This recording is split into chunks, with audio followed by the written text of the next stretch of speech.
বলিউডে হি ম্যান নামে যাকে সবাই চেনে সেই কিংবদন্তি অভিনেতা ধর্মেন্দ্র জীবনের শেষ মুহূর্ত পর্যন্ত যিনি কোটি মানুষের ভালোবাসা, সম্মান আর জনপ্রিয়তার আসনে থেকেছেন। আজ আমরা জানব তিনি চলে যাওয়ার পর 450 কোটি টাকার পুরো সম্পত্তি কারা পাচ্ছেন। আপনি ঠিকই শুনেছেন, চলুন জেনে নেই ধর্মেন্দ্রর জীবন, সম্পত্তি ও উত্তরাধিকার নিয়ে বিস্তারিত। 1960-এর দশকে 16, সীতা और গীতা, বন্দিনী সহ একের পর এক সুপারহিট সিনেমা উপহার দিয়েছিলেন ধর্মেন্দ্র। বলিউডে তাকে বলা হয় মোস্ট হ্যান্ডসাম ম্যান।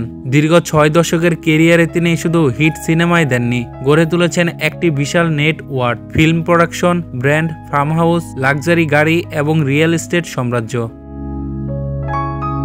ধর্মেন্দ্রর মোট সম্পত্তি 450 কোটি টাকারও বেশি। এর মধ্যে রয়েছে মুম্বাইতে একাধিক বিলাসবহুল বাড়ি, জহুতে সমুদ্রের ধারে ভিলা, মহারাষ্ট্রেতে বড় farm house, high and ex luxury cars, Mercedes, BMW, Porsche, production house, Vijayta films, agriculture land plus business investment. এই বিপুল সম্পদের পিছনে আছে তার পরিশ্রম, জনপ্রিয়তা আর বলিউডে এক অদম্য যাত্রা।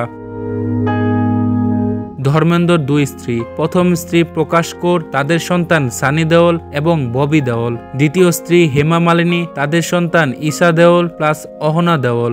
ধর্মেন্দ্র জীবদ্দশায় তার সম্পত্তি ভাগবাটোয়ারা নিয়ে পরিষ্কার সিদ্ধান্ত রেখে গেছেন বলে পরিবার সূত্রে জানা যায়। সানি ও ববি সিনেমার বাইরে ব্যবসা ও রিয়েল এস্টেটের বড় অংশ দেখাশোনা করেন। হেমা মালিনী ব্যারাকপুর এলাকায় কৃষি জমি প্লাস ব্যক্তিগত বিনিয়োগে পান ঈশা ও অহনা। কিছু বাড়ি এবং মায়ের নামে থাকা সম্পত্তির যৌথ সুবিধা পাবেন তারা।